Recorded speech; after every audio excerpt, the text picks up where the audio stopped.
भैया जी क्या आपको 15 लाख रुपए मिले हैं? 15 लाख तो ना मिले, 15 रुपए मिल गए हमें। 15 लाख, हाँ 15 लाख की जगह 15 रुपए मिल गए हैं। आपको भी मिले हैं 15? नहीं जी, 1500 भी ना मिले हमें तो आज तक। 1500 नहीं मिले। नरेंद्र मोदी जी तो कहते हैं कि मिले हैं। हम नरेंद्र मोदी ने तो सब कुछ कर दिया खराब, सब खराब कर दिया। और तो परिसर करोगे तो तुम्हारे सारे से हमें मिल सकता है। मोदी जी कहते हैं कि 15 लाख रुपए हर परिवार को देंगे, आपको मिले हैं? नहीं दिए हमें तो 1500 भी नहीं दिए। 15 लाख तो बहुत बड़े हैं, हमसे आपको मिले हैं 15 लाख? एक पैसा भी आपको मिले हैं 15 लाख? हमने देखे भी ना 15 लाख कैसे हैं कैसे ना। हमने देखे ही नहीं है ना। और हम पूछेंगे किस किस को 15 लाख रुपए मिले हैं? आपको भी मिले हैं 15 नहीं जी, 1500 भी ना मिले हमें तो आज तक। 1500 नहीं मिले। नरेंद्र मोदी जी तो कहते हैं कि मिले हैं। हम नरेंद्र मोदी ने तो सब कुछ कर दिया खराब, सब खराब कर दिया। और पूछेंगे कि शायद किसी को तो मिले होंगे 15 लाख रुपए। भैया क्या आपको 15 लाख रुपए मिले हैं या नहीं मिले हैं? भाई हमारे को तो नहीं मिले। नहीं मिले 15 लाख? हाँ 1500 नहीं मिले। 1500 भी नहीं मिले। और हम पूछेंगे क्या किसी को मिला है 15 लाख रुपया? भैया जी क्या आपको 15 लाख रुपए मिले हैं? 15 लाख तो ना मिले, 15 रुपए मिल गए हमें। 15 लाख, हाँ 15 लाख की जगह 15 रुपए मिल गए हैं। बताइएगा हमको क्या बताएं, हम क्या ना बताएं। ये इन गरीबों के 15 लाख हमें मिलते तो हम ये ऐसा क्यों जंगलों में रहते? क्या हमें खाते पीते, कपड़ा अच्छा पहनते। और 200 रुपए किलो तेल है, 32 रुपए किलो आटा, 32 की दूध की थैली मिलती है। कभी चाय मिलती है, कभी बच्चों को नहीं मिलती। चाय भी नहीं मिलती। बताइएगा। और ये बच्चे हैं, इनको किस तरह से हम क्या आपको बताएं, क्या ना बताएं आपको।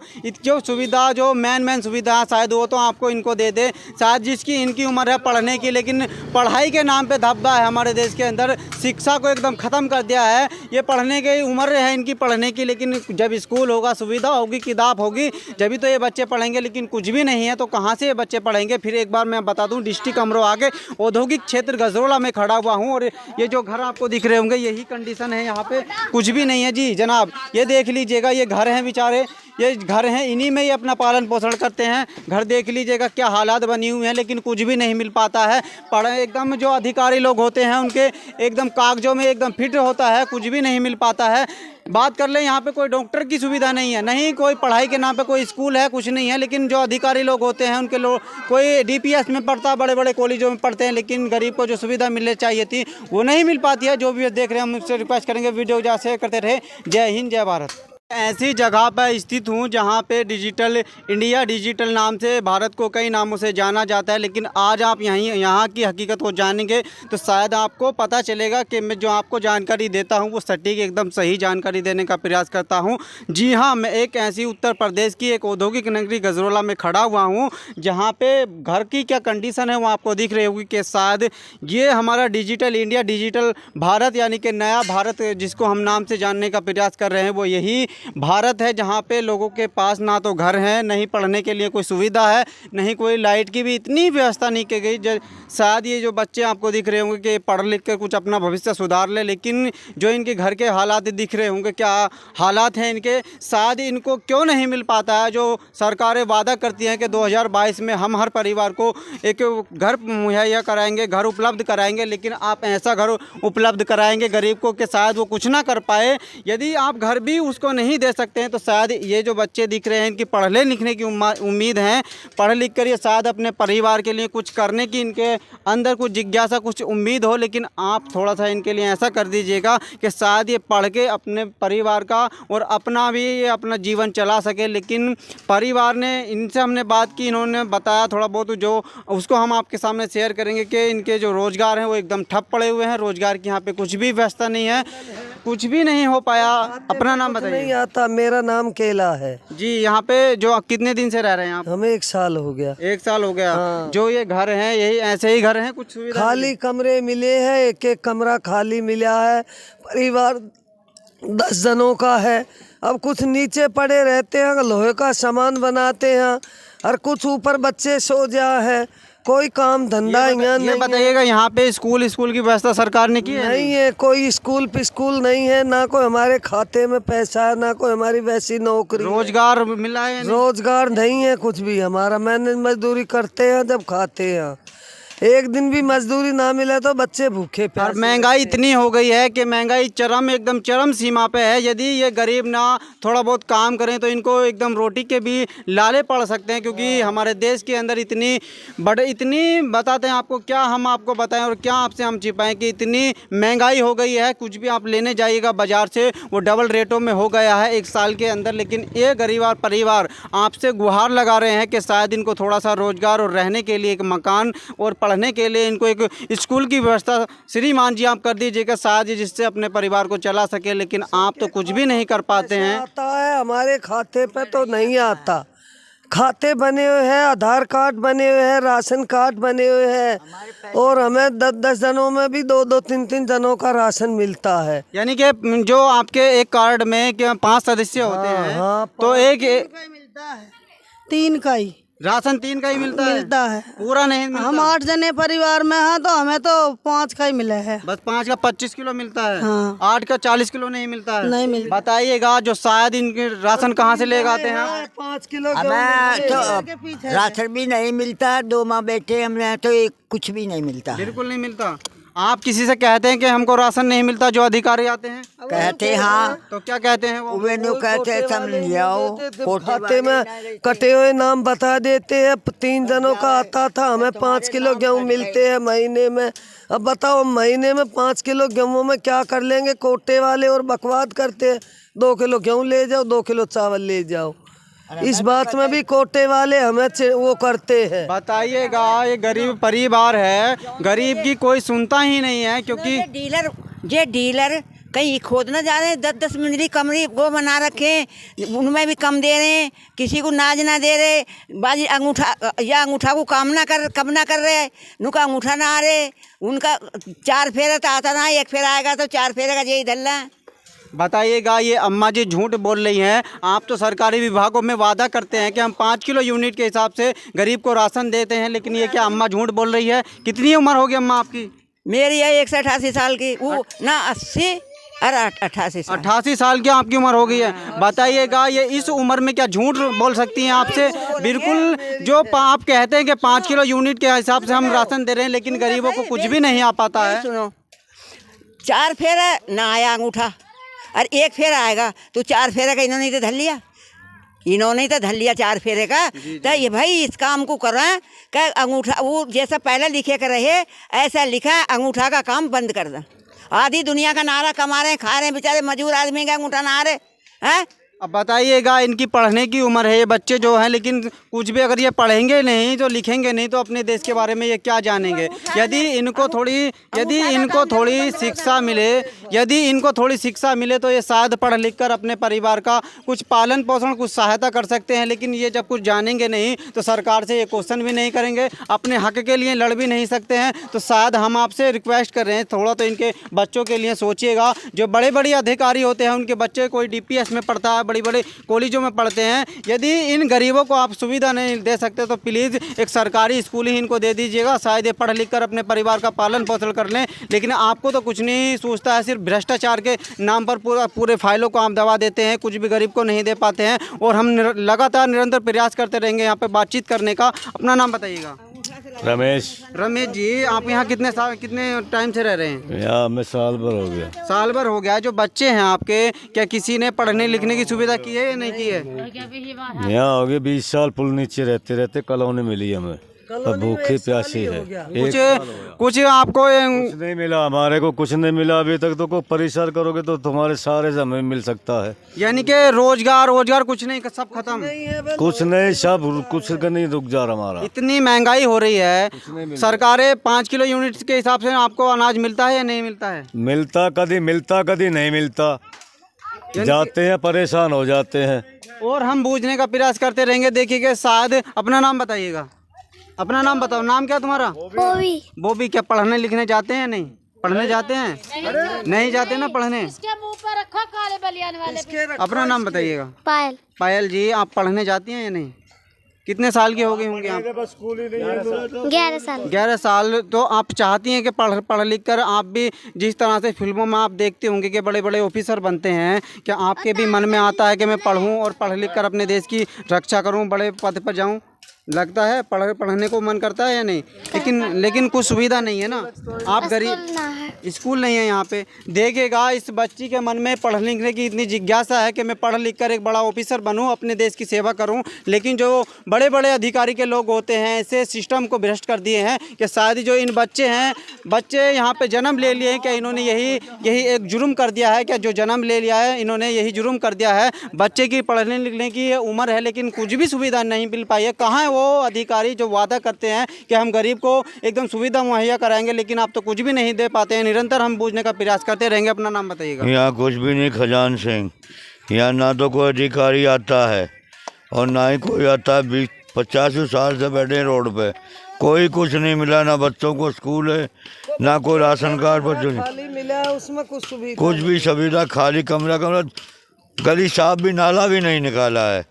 बहुत परेशानी, मच्छर खाते हैं। नाले की तो बात छोड़िए, लेकिन जो इनके रहने वहने की व्यवस्था है, क्या यहाँ पे कोई डॉक्टर वॉक्टर की व्यवस्था है? वो भी कोई व्यवस्था ना डॉक्टर है, ना सरकारी बच्चों के लिए स्कूल है। यहाँ कोई सुविधा हमारे लिए नहीं है। आप वोट तो डालते हैं? वोट है, वोट जब वोटिंग होती है उस टाइम पे तो आपके पास आते होंगे? बिल्कुल आते हैं, पर्चे आते हैं, वोट डाल के चले जाते हैं, फिर हमें कोई पूछने नहीं आता। देखिएगा, जो आप कहते हैं कि मैं एकदम झूठ दिखाता हूं, लेकिन मैं ग्राउंड रिपोर्ट आपको दिखाने का प्रयास कर रहा हूं। यदि जो बड़े बड़े चैनल हैं ऐसे गरीबों की अगर आप क्यों नहीं सुनते हैं, जो आप दिखाते हैं कि आज वो नेता वो खा रहा है, उसका बेटा नेता का वहां जा रहा है, वो नेता वहां पे जा रहा है, लेकिन गरीबों का आप क्यों नहीं दिखा पाते हैं? गरीबों के हक के लिए लड़ने की ज़रूरत है। यदि आप ऐसे गरीबों को नहीं कुछ सुविधा कराएंगे तो कैसे हमारे देश का विकास होगा? हमारे साथ एक नौजवान भाई, हम उनसे पूछने का थोड़ा प्रयास करेंगे। अपना नाम बताइए। रोहित जी, आप पढ़े हैं या नहीं पढ़े हैं? पढ़े हुए थे, पहले पढ़े थे, अभी नहीं पढ़े। कहाँ तक पढ़े हैं भाई? 5वीं तक। शादी हो गई है नहीं? हाँ, शादी हो गई है। शादी हो गई। बच्चे हैं या नहीं? एक लड़का है। एक लड़का। क्या आप चाहते हैं ऐसे जो हमारे देश के अंदर इतनी बेरोजगारी है, महंगाई है, उस टाइम पे आप चाहते हैं कि आपका बच्चा पढ़ लिख कर कुछ एक नौकरी पाए या नहीं? पाते हैं, मतलब चाहते हैं, हम चाहते हैं, लेकिन क्या गरीबी के संकट में आप फंसे हुए हैं? गरीबी में कोई पढ़ाता नहीं। इंग्लिश मीडियम बतेरे स्कूल है, इंग्लिश मीडियम के लिए हमारे पास पैसे नहीं है। पैसे नहीं है? पैसे नहीं है तो आप सोचते हैं कि एक स्कूल यहाँ पे बन जाए ताकि ये बच्चे पढ़ लिख कर एक अपना जीवन एकदम बना लें, यानी कि कुछ सुविधा अपने जीवन में कर लें। अब हमारे माँ बाप ने तो सबने अपनी अपनी ज़िंदगी जो है सब लोहे में काट दी है। अब आप ये हैं बच्चे, ये अपनी ज़िंदगी लोहे में थोड़ी ना काटेंगे। नहीं तो इन्हें पढ़ना आता नहीं, इन्हें ड्राइवरी करनी आती है, मजदूरी करके अपना पेट पूरा करेंगे। अपना नाम बताइएगा। कोई नहीं, और हम पूछने का प्रयास करेंगे। जी बाबा जी। बात ऐसी है, ना तो यहाँ पर कोई सरकारी स्कूल है, ना कोई खाते पे जो मोदी जी ने बोला था कि गरीब जनता करेंगे और खाते खुलवाए थे वो जीरो बैलेंस, उसमें भी कुछ नहीं आ रहा। दूसरी बात, ना स्कूल है, ना पंचायत घर हमारे लिए बनाया है, नहीं कोई डॉक्टर सरकारी। यदि यहाँ पे किसी गरीब की रात में कोई तबीयत खराब हो जाए, कुछ बीमारी हो जाए, तो यहाँ पे किसी भी डॉक्टर की सुविधा नहीं है। यदि इस गरीब को कहीं जाने की सुविधा हो, पता नहीं बीच में कुछ हो जाए तो उसका जिम्मेदार कौन होगा? हम आपसे चिल्ला कर मैं आपसे क्वेश्चन करना चाहता हूँ, यदि इस गरीब को रात में कुछ परेशानी हो जाए, कुछ बीमारी हो जाए, तो ये शायद यहाँ से 10 किलोमीटर दूर जाएंगे अपना इलाज कराने, लेकिन वो बीच में ही यदि कुछ हो जाए तो उसका जिम्मेदार आखिर कौन होगा? इन गरीब की आखिर क्यों नहीं सुनवाई होती है? यदि हम आपसे इतना चिल्लाकर बोलते हैं, बड़े बड़े चैनल होते हैं वो दिखाते हैं कि उस नेता आज वहाँ पे जा रहा है, नरेंद्र मोदी जी वहाँ पे जा रहे हैं, लेकिन इन गरीबों को दिखाने की ज़रूरत है। इनको क्यों नहीं दिखाया जाता है? बड़े बड़े जो चैनल होते हैं वो दिखाते हैं कि उस नेता का लड़का आज वहाँ पर जा रहा है, विदेश से आया है, वो ये खाएगा वो खाएगा, लेकिन जिस चीज़ को दिखाने की ज़रूरत है आखिर उस चीज़ को आप क्यों नहीं दिखाते हैं? हम निरंतर प्रयास करते रहेंगे। मिलते हैं एक ही टाइम, चाहे को फल फ्रूट नहीं मिलता, बस वो रोटी खाली सूखी मिलो चाहे सब्जी से मिलो, एक ही बार मिलती है हमें रोटी। ऐसा नाच पत्ता भी। और हम आगे दिखाएंगे कि आखिर यहाँ पे जो रोजगार चलता है वो किस तरह से चलता है। रोजगार के लिए भी इनसे बात की गई, कुछ भी रोजगार नहीं मिल पाता है कि आखिर इस तरह से हमारे देश का विकास होता रहेगा कि शायद जिस चीज़ को जिसकी ज़रूरत हो वो क्यों नहीं कर पाता है। भैया जी अपना नाम बताइएगा। मेरा नाम भैया भोजी है। भोजी जी, जो आप रोजगार है, क्या यही आपका रोजगार है? यही है, और कौन सा है भाई? कितना कमा लेते हैं दिन का? दिन का कमा लें 200-150 रुपये। 200-150 रुपये। क्या उसमें 200-150 रुपये आप कमाते हैं, क्या वो अपने परिवार का गुजारा हो जाता है? नहीं होता पैसा। नहीं होता। आपके कितने बच्चे हैं भैया? अभी शादी हुई है मेरी तो। शादी हुई है। हाँ। आज जो यहाँ पे 2 दिन हो गए पेट ना भर रहा है तो बाकी का कहाँ से भरा जाएगा। यानी कि आप ये बनाते हैं भाई, ये लोहे का काम कर कर अपना पालन पोषण कर रहा है कि 150 रुपये एक दिन में, वो भी बहुत मेहनत के बाद। जिस तरह से भैया जी मेहनत कर रहे हैं 150-200 रुपये ये कमा लेते हैं, लेकिन इतनी मेहनत करने के बाद ये 150-200 रुपये में तो आज कुछ भी नहीं आता है। तेल की बात कर लें हम 250-200 रुपये किलो जो सब्जी में यूज़ करते हैं वो इतना महंगा हो गया है। भैया जी पढ़ाई लिखाई की भी यहाँ पर सुविधा नहीं है? कुछ भी नहीं है भाई साहब, कुछ भी, ना लाइट की ना स्कूल की किसी चीज़ की नहीं, कुछ नहीं है। बताइएगा डॉक्टर बीमार भी पड़ जाए है ना तो भैया चोपले पे भागे, चाहे आदमी मर जाओ चाहे बच जाओ। इतनी देर कितने दूर है यहाँ से चोपला? चोपला 3 किलोमीटर बैठा होगा भाई। हाँ, यानी कि पैदल ही जाते हैं आप? पैदल ही जाते हैं, जब मजदूरी ना मिलती तो भैया जी इतनी समस्या है। और जो भी यहाँ पे ये दिख रहा होगा आपको, ये राशन ये अपना पालन पोषण कर रहे हैं कि आखिर इस तरह से ही देश में हमारे सिस्टम में चलता रहेगा कि आखिर क्यों हमारा वो देश में चलता रहेगा। अपना नाम बताइएगा। वकील जी, आप इसी तरह से अपना पालन पोषण कर रहे हैं? मैं यही कर लें भैया, गुजर बसर हो जाए, 200-250। रोजगार नहीं मिल पाता? कुछ नहीं। तो कितना रुपए का आप कमा लेते हैं एक दिन? 200-250, खर्चा भी पूरा ना होता। खर्च कितने बच्चे हैं आपके? 4। पढ़ाने जाते हैं या नहीं? भैया बतेरे कह रहे हैं पढ़ाने को, कहाँ पढ़ावे? नहीं, यानी कि आप पढ़ाई कहाँ से करें? इतनी महंगाई हो गई, किताब भी इतनी महंगी हो गई है, हर चीज़ पे महंगाई है, तो कहाँ से लाएं इतना पैसा? यही समस्या है। लेकिन आप चाहते तो हैं कि अपने बच्चे को, और नहीं चाहते हैं क्या? और वो जिंदगी भर ऐसे ही पड़े रहेंगे? किस तरह से भैया जी आपने तो अपने यानी कि लाइफ काट ली है, लेकिन जो अपने आपके बच्चे हैं, आप भी थोड़ी सोचते होंगे कि हमारे बच्चे भी ये काम करें, सोचते होंगे कि पढ़ लिख कर एक अच्छा काम करें, लेकिन कुछ नहीं मिल पाता है। इसमें कुछ नहीं मिल पाता। यही काम कर रहे हैं। यही इसको बेचने के लिए कहाँ पे जाते हैं? गाँव देहात में। बिका या नहीं बिका? भी एक टेंशन रहती है, पूरी टेंशन, बहुत परेशानी होती है। पूरे दिन घूमते हैं सिर पर रख के घूमते हैं कि भैया जी ले लो, नहीं बिका तो वो भी नहीं मिल पाएगा, नहीं मिल पाता। लेकिन निश्चित तरीके से बहुत परेशानी है, बहुत ज्यादा। इतनी महंगाई हो गई है हमारे देश के अंदर, बहुत महंगाई। आपको बच्चे दिख रहे होंगे ना, ये कोई भी बच्चा स्कूल नहीं जाता है, उसका एक कारण है कि यहाँ पे कोई सुविधा नहीं है पढ़ाई की। और हम चिल्लाकर आपसे फिर यही क्या हम चिल्लाकर आपसे कहें कि ये जो बच्चे हैं इनको पढ़ लिख कर कुछ देश के लिए करने की इनके अंदर कुछ तो चाहत होगी, लेकिन जब पढ़ेंगे नहीं, कुछ जानेंगे नहीं देश के बारे में, तो कहाँ से हमारा देश आगे चलेगा। बड़े बड़े नेता होते हैं, उनके बच्चे कोई DPS में पढ़ता है, कोई कहीं स्कूल में पढ़ता है, लेकिन इन गरीबों को सख्त ज़रूरत है पढ़ाई की, लेकिन आप पढ़ाई भी नहीं दे पाते हैं। कि आखिर ऐसा क्यों नहीं होता है जो गरीब को कुछ दिखाने की ज़रूरत होती है कि आप कुछ नहीं मिल पाता है? जी हमें तो राशन भी नहीं मिलता, सबको मिलता है। सबको मिलता है, हमें नहीं मिलता राशन। नहीं। और सुविधा डॉक्टर है यहाँ पे? नहीं, कुछ नहीं। डॉक्टर के लिए 5 किलोमीटर जाना पड़ता है, और डॉक्टर ऐसा है वो एक खुराक बांध देगा, लाओ 50 रुपए, लाओ 60 रुपए एक खुराक के पैसे लेते हैं। और बहुत ज़्यादा पैसे लेते हैं, हिसाब से ज़्यादा लेते हैं। यानी कि आप 150 रुपये कमाते हैं, यदि कोई सदस्य आपका बीमार हो जाए तो यानी कि हम अगर 150 रुपये कमाते हैं, अगर किसी बच्चे को कोई दिक्कत न, अगर मामूली सी नज़ला धांसी हो गई, मतलब जुकाम वगैरह, तो उसके भी कम से कम 150-200 रुपये की दवाई आती है, और जी उसमें ठीक हो भी जाता है और नहीं भी होता है। और दूसरी बात यह है कि मान लो छोटे छोटे बच्चे हैं, और जी एक परिवार के 4-5 बच्चे हैं, वो भी अच्छी तरह से उनकी परवरिश नहीं हो पाती। क्यों नहीं हो पाती? ना ही तो स्कूल है। अब अच्छी अकल आएगी, अच्छा संस्कार होगा तो वो अच्छा चलेंगे। ये बच्चे पढ़ेंगे ही नहीं तो इनको पता ही क्या अब देश के बारे में, क्या देश होता है, कहाँ क्या होता है, कुछ पता जब पढ़ेंगे तभी तो पता चलेगा। जब पता चलेगा, जब कुछ इन बच्चों को पढ़ेंगे तभी तो कुछ पता। हमें तो कोई पैसा भी ना देता, हमारे तो लिखे पढ़ाई के। अपना नाम बताइए भाई साहब। अमित जी, आप भी यहीं पे रहते हैं? हाँ भैया। भैया जी आप पढ़े हैं नहीं? भैया मैं तो पढ़ा हुआ हूँ 10वीं तक, यहाँ ना रहते पहले। तो जो आप भी यहाँ पे रहते हैं, इधर आ जाइए भाई साहब, आपसे ही बात करते हैं एक मिनट। इनसे बात ना, आपसे बात करेंगे। ये बताइए, आप यहाँ पे रहते हैं, इतनी समस्या को देखते हैं, आप तो भाई पढ़े हुए हैं, आप भी सोचते हैं कि पढ़ लिख कर किसी नौकरी को पाएं। भैया अब जब स्कूल ना है दोहरे पास में, तो कौन जा रहा है पढ़ाने? अब स्कूल हो, सुविधा हो, जब तो जाएगा। लेकिन जब वोट डलते हैं तो नेता लोग तो आते हैं यहाँ पे। तो भैया मैं तो 15 दिन से आया, पहले का पता मैं रहती हूँ यहाँ 50 साल से, मैं सबको वोट देती हूँ, विधायक को भी देती हूँ, चेयरमैन को भी, उनके भी वोट आते हैं। सबके लिस्ट बनी हुई है, सब डीएम से वोट आती, पर्ची उससे पर्ची से वोट डलता है। फिर वोट डलने के बाद में कोई हमारी समस्या नहीं सुनता। यदि आपको इस गरीब का वोट चाहिए तो शायद इनको थोड़ी तो सुविधा दे दीजिएगा, शायद इससे अपने। हूँ मैं बीमार भी हूँ, दिखता भी कम है, लड़का भी नहीं है, मुझे रोटी मिलनी भी मुश्किल है, मैं अकेली हूँ, कोई सुविधा नहीं है यहाँ।